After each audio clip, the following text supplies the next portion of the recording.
Mississippi's Republican governor, Phil Bryant, appears poised for a landslide re-election victory this week along with other incumbents from his party, according to an opinion poll, reflecting the strength of conservatives in the Deep South state.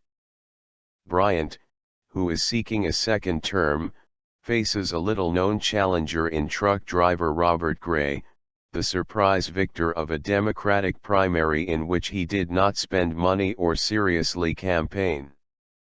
Gray's name was first on the ballot, and his victory was viewed by many analysts as indicative of the sorry state of the Mississippi Democratic Party.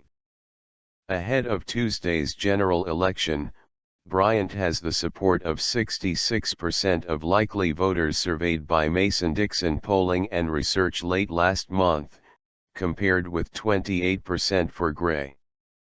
The state's incumbent lieutenant governor and secretary of state, both Republicans, also led by wide margins, leading pollsters to predict that all were headed for landslide wins. "There is really no suspense," said Marvin King, associate professor of political science at the University of Mississippi.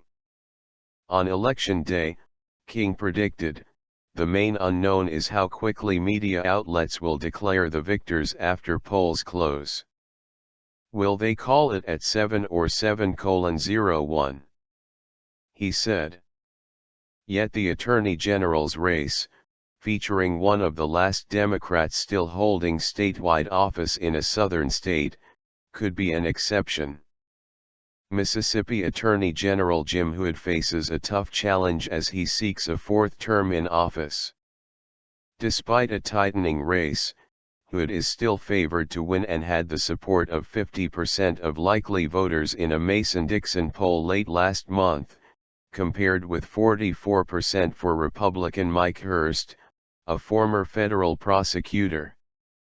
However, Hood's lead had slipped by 5 percentage points since an April poll by the same group, and he could be in trouble if turnout is weak among the state's heavily Democratic black voters, Mason-Dixon pollsters predicted.